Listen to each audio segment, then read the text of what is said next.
achọpụtara na ihe ọbụla nwoke na-eme na nwaanyị nwere ike ime ya karịkwa nwoke, so I do it better even more than the men.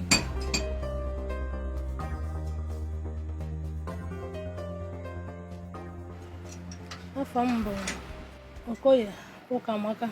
Ife ndị na-emepụta na factory ebe a bụ brake and clutch lever for 9 brand of motorcycles. Anyị nwekwa battery head terminals for all cars, both big ones, big lorries and obere. Anyị na-enwekwa for tricycle, keke na pep. Anyị na-enwekwa throttle slide for motorcycles also, and footrest ka na-asọkwasọkụ na machine. Ọhịa ka m na-alụbụ na mbụ, ana m alụbụ na computer center. O nwere mgbe o ruru, o nwere my friend chọrọ ije training n'Oko, so asị m ma dị interest na ịga, nsị na mma aga. Abịazi m gaa ebe a na-ebazi anya n'ife a, like ya ọfụma, sị ọ dị ka magic, mana nchọkwa ka m mewe. Di m sokwa m eme the business because no nwere experience.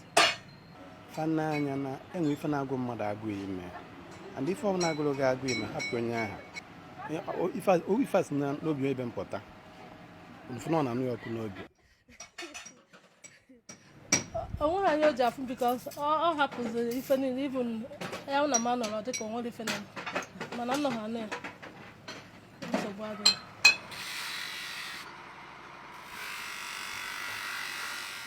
Mụnwa abịa m asị nwaanyị mbụ, m na-alakakwa iwe ndị ụmụ nwaanyị ibe m ka mụ na ha na-alụ.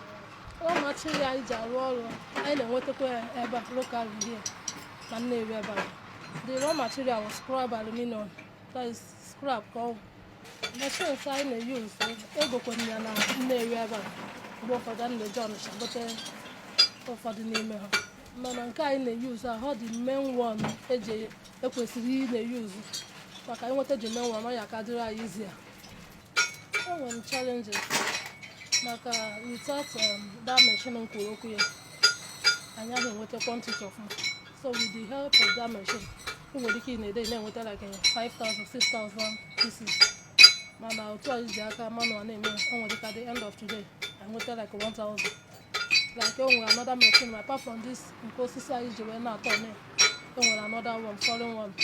Ihe ji 30 minutes onye go gị ihe chọrọ, mana ka ya nọ like 3 hours, 4 hours. Na m nwere ebe a nọ onye mahamada mma like nọ na my own place, permanent site, ka anyị ghara na-ebugharị ife maka ọ dịrị izu ya nọkọta. O nwere ike onye nwe ebe a sị gị na ya chọrọ idevelop ya. Ihe chọrọ ịgwa ha bụ na onwe ife ọbụla nwoke na-eme nwaanyị anyị emeni, ana imewe ihe aka ya nwoke ahụ wee mee as far as na ịchọghị izu ohi, ihe emenwe ife ọbụla ibido obere obere.